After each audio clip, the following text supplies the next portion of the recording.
natural disasters, climate change, overcrowding. Big problems demand even bigger solutions. It's a new era for engineering.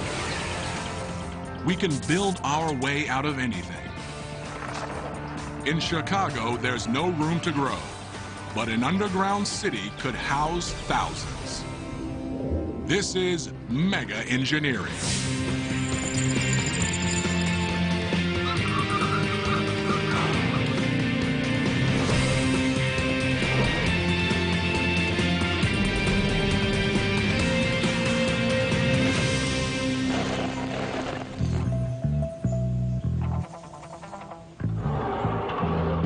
Welcome. Please enter your floor. Minus 78. Going down. This is a Chicago Underground City Express elevator with direct connections to all residences, shops, and offices below level 50.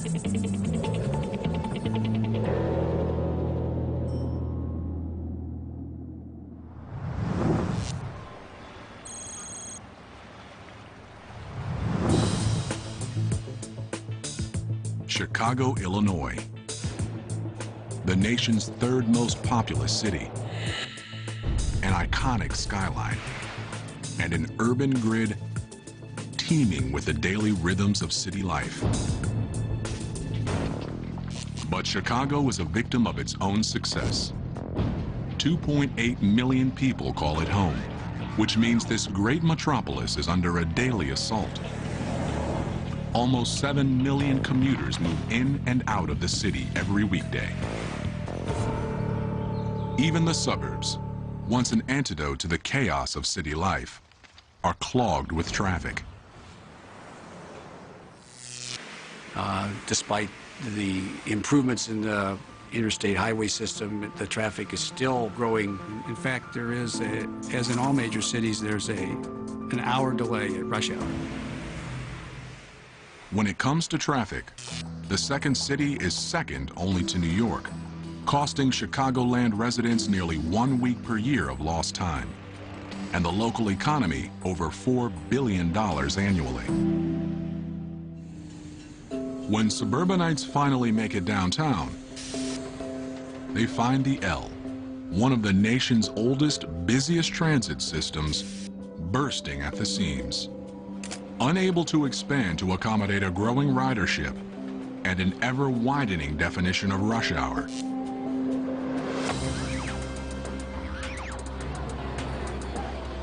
Well, the subway and L stations are only built for 8 cars, so therefore to increase the capacity in the system, it would be necessary to increase the size of the stations, and that would come at a very great expense.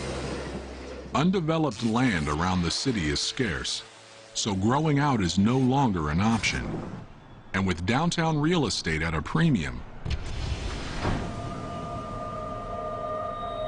the city needs a drastic, some say groundbreaking, solution. Chicago, already home to some of the nation's tallest buildings, will have to build down. Imagine an underground city directly below the Loop, over 1,300 feet deep, containing nearly 100 floors of apartments, offices, parks, and more. Room enough for tens of thousands of people to live, work, and play. It's the best solution to the Windy City space crunch.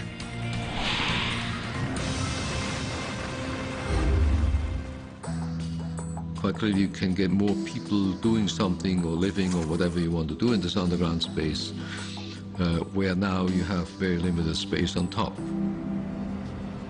It's an undertaking so big, so innovative, that it will usher in a public works project of unparalleled dimensions, challenges, and dangers.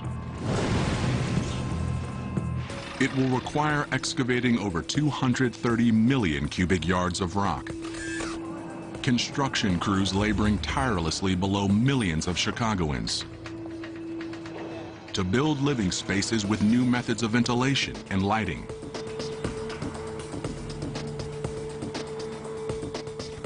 to ensure that the city beneath Chicago succeeds. It won't be easy, but it may be necessary.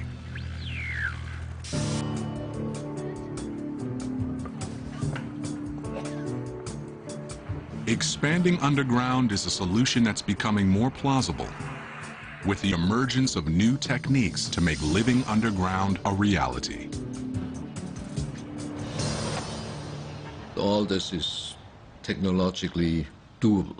It comes then very quickly down to what is the other side of engineering, is what does this cost and how long does it take to build. Chicago is an ideal place for this bold experiment. From the ashes of the Great Fire of 1871, the city grew to become the epicenter of an architectural revolution, spawning the first skyscraper in 1885 and hosting the most influential World's Fair in history in 1893. By building underground, Chicago will cement its reputation as one of the most forward-thinking cities on the planet. But it may not be the first. Amsterdam is already proposing to make space below ground where none exists above. In this Dutch city, where streetcars, pedestrians, and 550,000 bicycles compete for space along narrow streets, the volume of cars is a growing problem.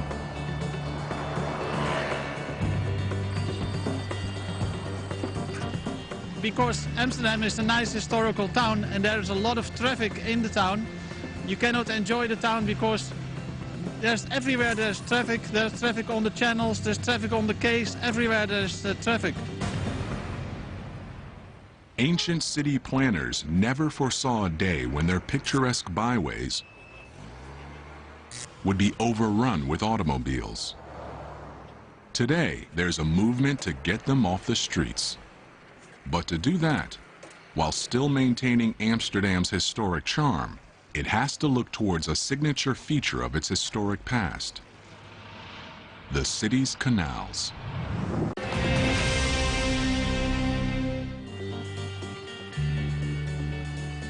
Amsterdam is already proposing to make space below ground where none exists above.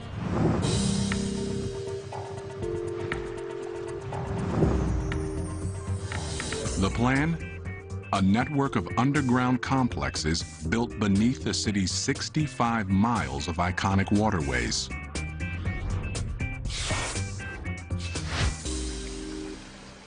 So we thought we bring a lot of functions who doesn't need daylight under the ground. Parking garages, movie theaters, and shops, all built beneath miles of real estate that just happens to be filled with water.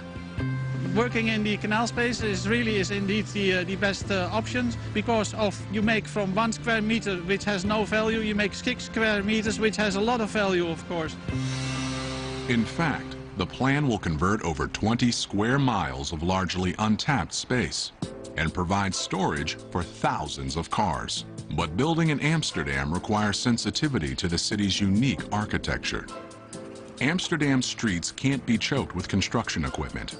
Some are so narrow that the massive trucks needed to build underground won't even fit. We don't want to have any trucks in the town because that gives an awful lot of mess, and we don't want to mess up this nice historical town.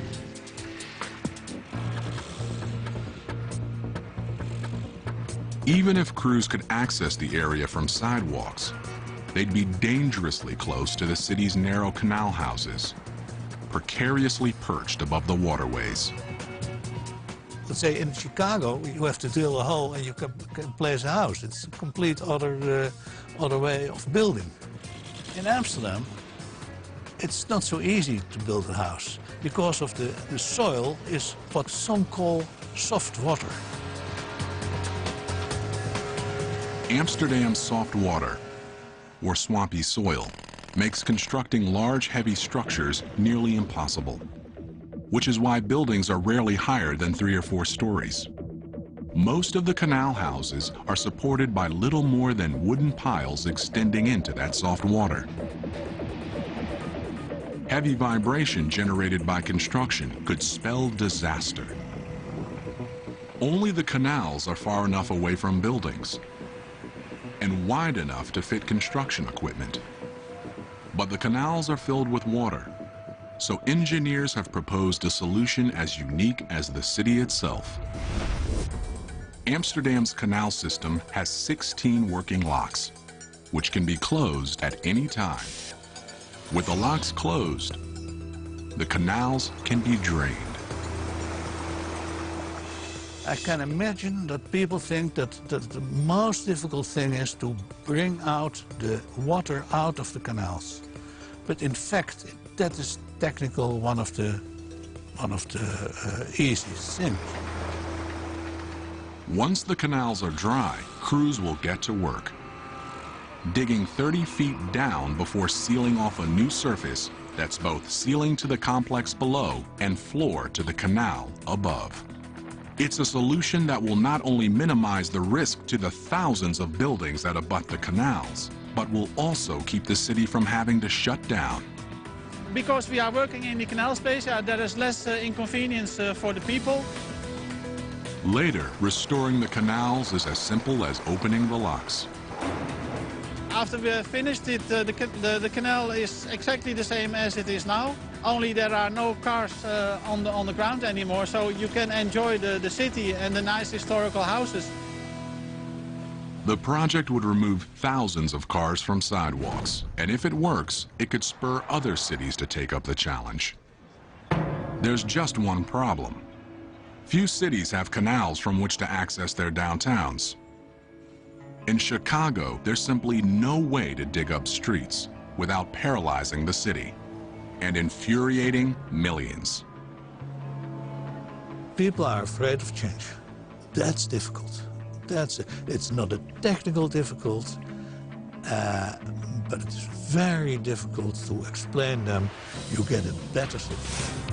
Chicago may be the perfect location for this subterranean experiment, because deep beneath the glass, steel, and asphalt of this historic city lies an even richer geological past.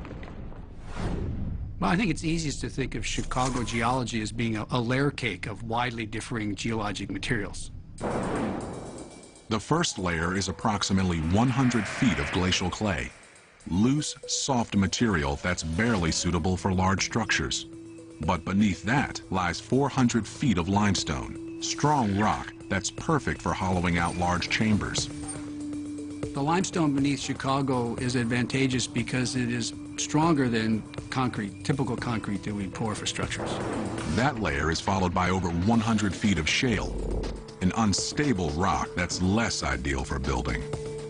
Shale is 5 to 10 times weaker than limestone. It is subject to this phenomenon we call slaking. When exposed to water, it expands and fractures and degrades. Vertical access shafts could be drilled through the shale to the next layer of limestone, which extends for another 400 feet. It's a pattern that repeats again down to 1,300 feet before hitting a deep layer of sandstone. The top of that sandstone is weak, very weak. So weak, in fact, that it can be mined with a fire hose. That weakness means that the underground city could go no deeper.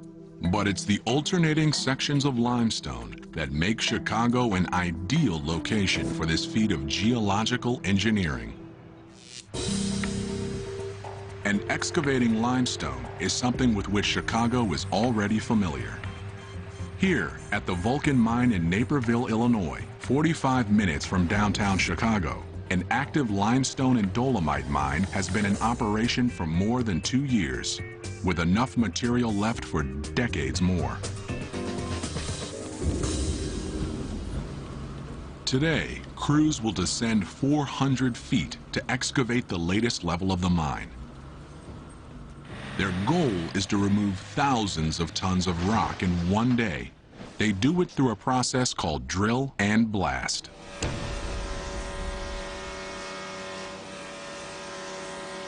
The drilling is taken care of by the Fletcher J352 LS. 385 horsepower rig bores 16-foot holes into the rock, 59 holes per round, which are filled with explosives, courtesy of the ANFO loader. 2 tanks on this truck hold 5,000 pounds of ANFO, ammonia nitrate coated with fuel oil. This explosive material is injected into the holes via an air hose and set to detonate in sequence. It's a slow, methodical process. Drilling and blasting must be conducted in a strict sequence that involves drilling, loading, evacuation, blasting, ventilation. Difficulty of transporting personnel during evacuation limits the completion to a minimum of 4 to 8 hours per round. Safety is the utmost concern, but the process gets results. The 1,100 pounds of ANFO used in this round dislodges 1,400 tons of material and take a 14-foot layer from the wall. Drilling and blasting creates an open space where once there was a solid mass of rock. It also creates a structural engineering challenge which must be addressed immediately. Excavating large openings causes stress concentrations that can overload the rock without reinforcement, and the larger the opening and the deeper the opening, the larger the stress concentration. To shore things up, another driller is on the job, boring vertical holes which are then filled with epoxy and steel bars to reinforce the ceiling.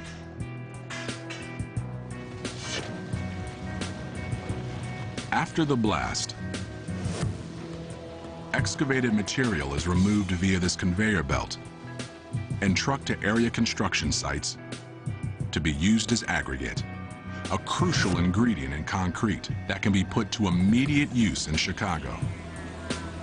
If it's good material, which if you do this in the limestone in Chicago, that will be probably the case, you actually can use this material to fabricate concrete, some of which will go back into this underground city. Well, why transport it to the surface when you can keep it down there and manufacture the city on the spot? The underground city could use some of the material, but not all of it, leaving enough extra excavated material to pave over 30,000 miles of roads, which could stretch around the globe 1.5 times. With the ease of excavation, digging a new city is not a problem. Holding up the existing city is. It's important to think about the depth below the foundations of the structures at which this underground city can be built. The issue is that under these high-rise buildings, you have the large diameter piles, and under these large diameter piles, you have high loads. Chicago's tallest building, the Sears Tower, soars to 108 stories, 1,450 feet into the air. Holding it up, 200 piles extending nearly 100 feet into the ground, sending the building's load into the surrounding rock. And that's just one building. Beneath Chicago lies a virtual forest of foundations and piles. Dig too close to them, and the buildings they support could be in trouble.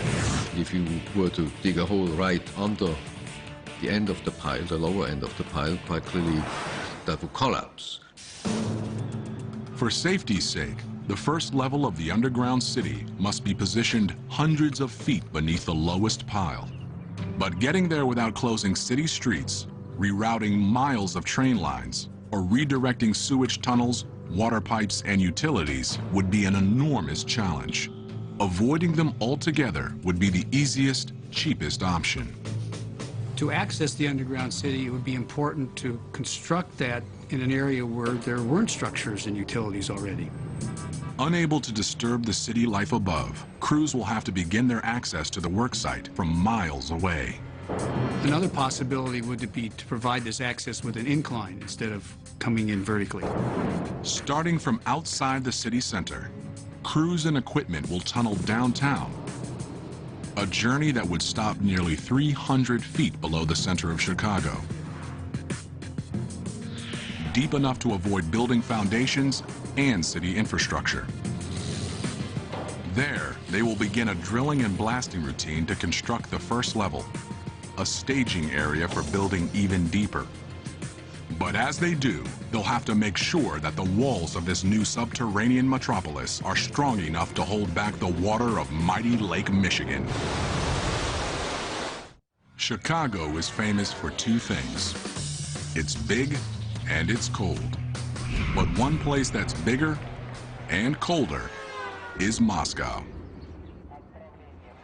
With 15 million people in the metropolitan area and over 3 million cars causing some of the worst traffic in the world, Moscow's explosive growth is putting it on a crash course with catastrophe. The real #1 priority right now is to get rid of the transportation collapse in the city and the constant traffic jams.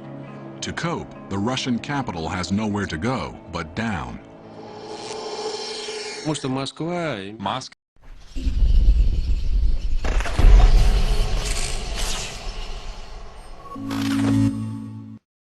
has a historic center. If we want to build anything and not ruin any historic architecture, we have to build underground. Russia is in the middle of an underground construction boom with 2 new projects that aim to save the city from its own success. The first, Tverskaya Mall, will be the biggest underground mall in all of Europe when it's finished. 4 stories deep, spanning over 350,000 square feet. Russia is in the middle of an underground construction boom. The first, Tverskaya Mall, will be the biggest underground mall in all of Europe when it's finished. But building it means redirecting nearly 294,000 cars that creep through adjacent streets each day. And crews must work perilously close to traffic. The second site, Paveletsky Square, will one day be a 5-story deep shopping and parking complex, integrated with the train station that sits above it. But before that plan is realized, crews must cope with the city's soft, muddy soil. The soft soil doesn't pose a problem when erecting the shorter buildings that are the city's signature, but it's not ideally suited for building underground. Just to get to a firm enough stratum for building means digging down over 90 feet to stiffer, stronger clay. Back at Paveletsky Square, the crew knows those challenges all too well. Digging one giant hole for an underground mall isn't an option. Not when Moscow's loose, muddy soil is so hard to hold back. So today, instead of digging space for the complex and then lining it with concrete walls, they are doing the opposite, building the walls first. That's the job of this excavator. 6 sets of blades dig through the slop, cutting a 2-foot-wide chamber that is almost immediately filled with concrete, forming walls to a complex that is yet to be hollowed out. It's slow and laborious, requiring frequent starts and stops just to clean it. But once the walls are set, crews can continue digging. But the challenge doesn't end after the walls are in place. Digging in a city means rerouting utilities, sewage lines, and other infrastructure. Eventually, crews will be able to hollow out this section of Paveletsky Mall. Like on the other side of the worksite, where crews are now 100 feet deep. Lining the walls with steel rebar, concrete, and plastic. With so much water dripping through, the risk of cave-ins is still all too real. That's why these giant poles, 5 feet in diameter, some 200 feet in length, are put in to hold back the walls. Despite their massive size, they're temporary, removed once the entire box is reinforced. Because water always finds the weakest path, engineers must be vigilant, even though Paveletsky Square is half a mile from the Moscow River.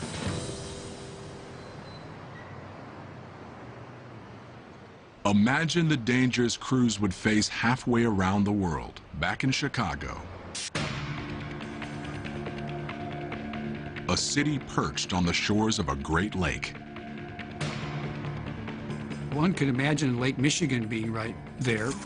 How does one control all that water from getting into an underground structure? Allowing water to seep in could lead to disaster. Each level of Chicago's underground city would have to be painstakingly reinforced in order to stay ahead of a population boom that threatens to strangle the city. The underground city would have to be built quickly. One day, Chicago's underground city will look less like this and more like this. Ochotny Riyadh, Moscow's biggest underground mall. With 3 stories of shopping and dining, it's a place where thousands of Muscovites can escape the cold. It's just like Chicago's underground city of the future. The mall is hidden in plain sight, mere steps from the center of the city. For Chicago's underground city to even begin to approach the comfort of Moscow's underground mall, it will have to address a huge issue. In any mine, air quality is a priority. During construction, engineers can employ a ventilation method in use at the nearby Vulcan mine. This vertical shaft works to pull air in from the mine's access tunnels and directly up, making sure that dust and other contaminants don't linger for too long. This is a system meant to provide comfort and security to dozens of miners working 10-hour shifts. Replace them with thousands of residents living underground 24 hours a day, and the ventilation needs become far more complex.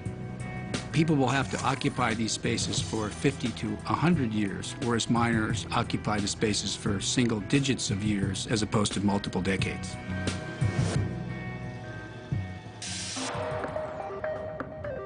Deep beneath the ground, there will be no open windows, no breezes to keep fresh air circulating. Ventilation is a problem that's already been solved, far beyond the needs of any underground city in Boston, Massachusetts.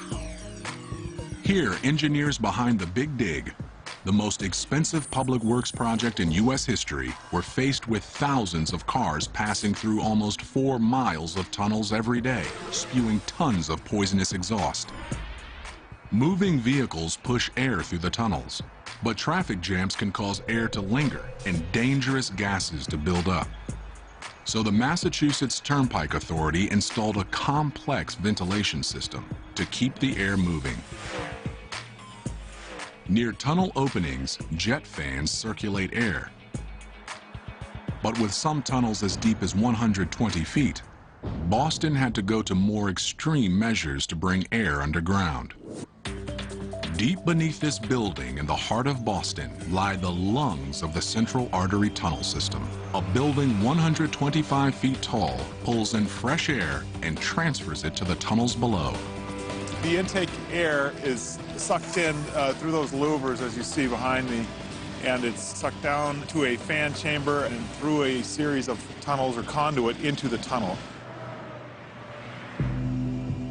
100 feet below ground, in a massive intake room, giant fans pull fresh air down the shaft.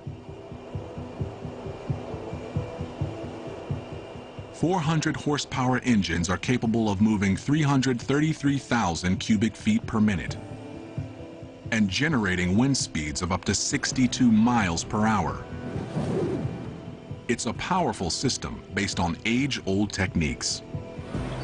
All the components of the Big Dig basically used tried and true technology. The hardware and the mechanical equipment performing the ventilation is pretty much a century old now.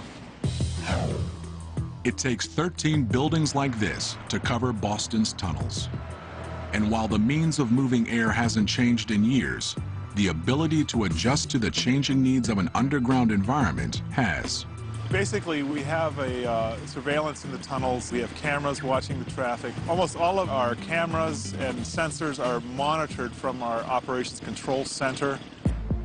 Inside the Massachusetts Turnpike Authority building, at the Operations Control Center, specialists monitor 32 vent zones and control 235 fans and over 500 cameras. With just the push of a button. They're concerned with air quality and a lot more. More than just the ventilation is monitored there, the pumping of water, the traffic conditions in general, so you really get a very efficient management of all the life safety functions within all the tunnels under one roof. But this centralized command center has some fail-safe backups. Even if communication with one of the vent buildings is lost, each vent tower is staffed and powered independently. There are local controls within the vent buildings that we can still operate the fans by in a manual mode with personnel. Chicago's underground city will apply much of the technology used in Boston, only at 10 times the depth. The underground city's walls and floors will be lined with ventilation chambers. Fans at the bottom of the city will pull fresh air in through intake shafts located at the top, where it will descend down 1,300 feet and circulate throughout the city before returning to the surface to be exhausted. Regulating the airflow would require the kind of sharp monitoring used in Boston. You're living down there, so it's not just a transient air, and I'm sure you would probably have a much stricter requirement for the cleanliness of the air that you're breathing. Regulating air quality for a 24-hour residential population, and not just automobile traffic, would require many more fans and a control system that would be the eyes and ears of an underground city. It's something that would provide security and peace of mind for the residents beneath Chicago should the unthinkable happen. With the underground city a reality, one factor of Chicago's legendary climate will be mitigated, if not eliminated altogether. Well, there are advantages to living underground. For instance, you're not subjected to the vagaries of Chicago winters. Deep beneath the city streets, residents wouldn't have to worry about snow or even staying warm. Because if there's one thing about living underground that's predictable, it's the temperature. Well, no matter how hot or cold it is in the air in Chicago, 20 feet underground, it's around 55 degrees Fahrenheit, no matter the time of the year. But the deeper you get, the warmer it becomes, thanks to something called the geothermal gradient. On the surface, temperatures are affected by the sun and atmospheric changes, but up to 200 feet below ground, the temperature remains constant. Then, for every 100 feet deeper, the temperature rises about 1 degree Fahrenheit. Fortunately, in the underground city, the geological limits of construction would ensure that things didn't get too toasty. I think it might be nice to be constantly at 65 to 68 degrees Fahrenheit than it would be the highly variable 0 to 100 degrees Fahrenheit at the surface.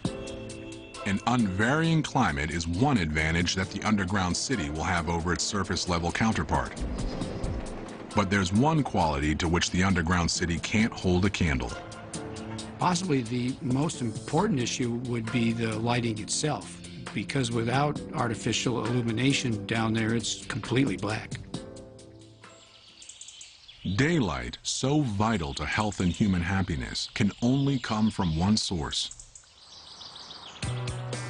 Even in Moscow, with just 70 sunny days per year, the underground mall Ochotny Ryad does what it can. With skylights that decorate the roof of the mall, allowing sunlight to travel 3 stories underground. It's a solution that'll work in Chicago too, up to a point. Massive skylights will illuminate the structure's uppermost levels, but deeper down there would be no way for sunlight to reach people. This simple fact would make opting for a life above ground, in spite of Chicago's cold, worth it to many. But if a solution exists, it may be found at Rensselaer's Polytechnic Institute's Lighting Research Center in Troy, New York.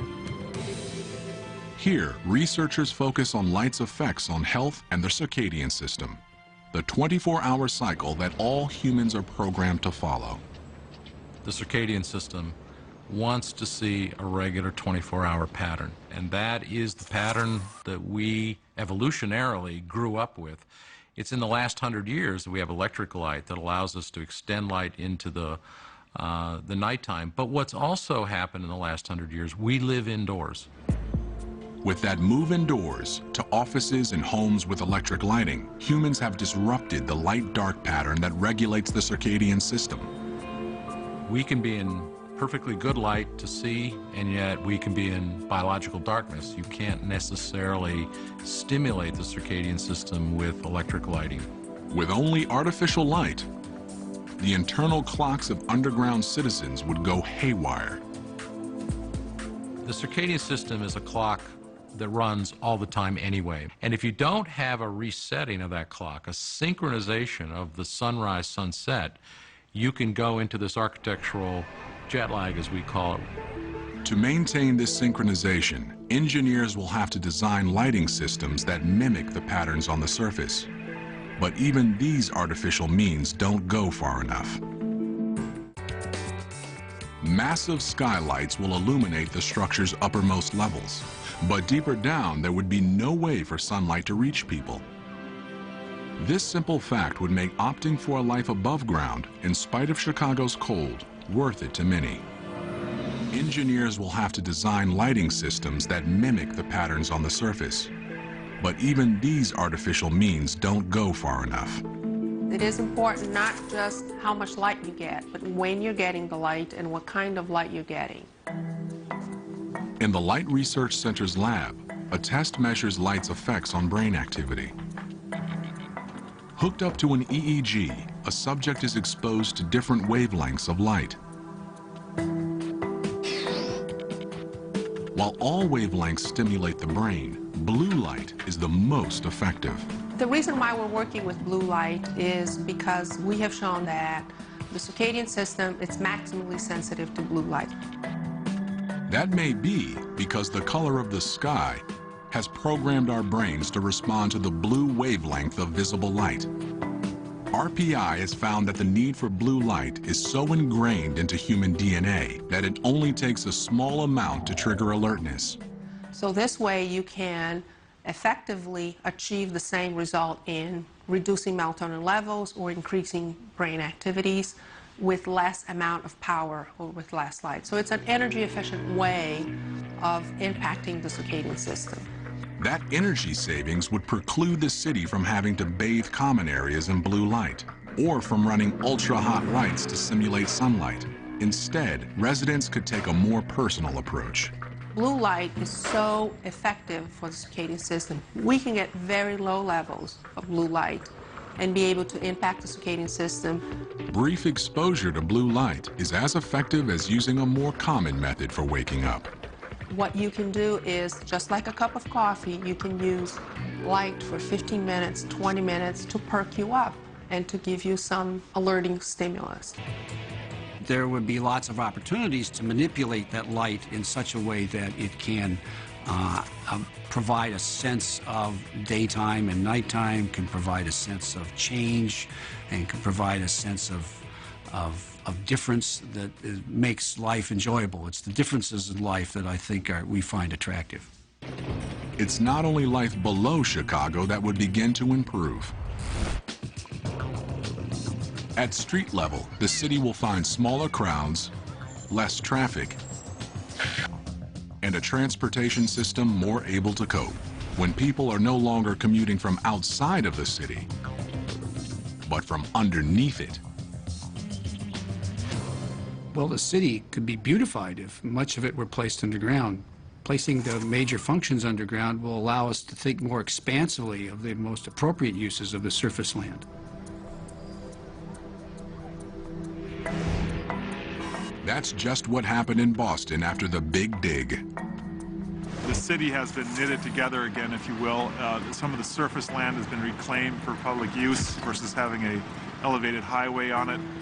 There are now parks where there were steel structures before. Those above-ground improvements could go a long way towards generating support to expand the underground city. But continuing to hollow out the ground beneath Chicago's skyscrapers could be met with opposition. So the underground city will have to navigate uncharted territory. Well, the state of Illinois owns the lake bottom from the shore outward, and there are no buildings there. Perhaps it might be a great deal less expensive and more quickly realized to actually excavate the underground city indexed over by the lakeshore. By connecting a new network of underground chambers to the existing underground city, urban planners could create a mirror image of the city beneath the lake. In terms of changing the way in which the world thinks of Chicago, it might move it out of the realm of its current beautiful vertical skyline to thinking about maybe its underground skyline. There's just one problem. The first part of the underground city was built without anyone living there.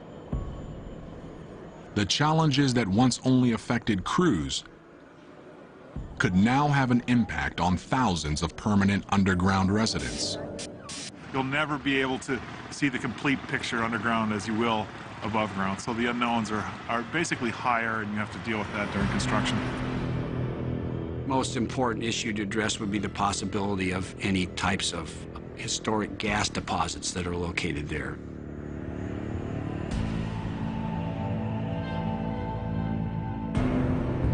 If crews accidentally stumbled upon a hidden gas line, the consequences could be disastrous. Evacuation plans would share much in common with those in place for skyscrapers. One can only think about the situation for tall buildings now. How many elevators would be necessary? How many stairwell cores would be necessary? Those same discussions would have to be held for the underground facility as well. But thousands of feet below ground, those considerations would be flipped upside down. With elevators inoperable, stairs would be the only means of egress. Those at the bottom levels would have to climb the equivalent of a 100-story building to escape. Not an option for the very young, elderly, or handicapped. Emergencies would require fast thinking and fast acting on the part of city officials, who would seal off trouble spots, protecting the rest of the city by flushing out dangerous gases. The technological challenges of building underground can be overcome. It will cost more or will cost less. But from a technical point of view, there's not much left today that we cannot do. The psychological challenges are another story. The question is, how much time would people spend on the ground? Where's the limit where people would say, no, I don't want to do that? But with cities bursting at the seams, struggling to keep up with a population boom, those concerns may be overridden by practical necessity. It will take some time for Chicagoans to accept the necessity of living underground. 10, 15 generations from now, if people have been exposed to nothing else but living on the ground, they will accept that. I think that, to be quite honest, humans are very robust species, and they do get used to things that you don't believe they get used to. So I think humans would get used to living underground, and I would get used to living underground too. One day, people around the world will do more than just shop or drive underground. One day, we just may live there.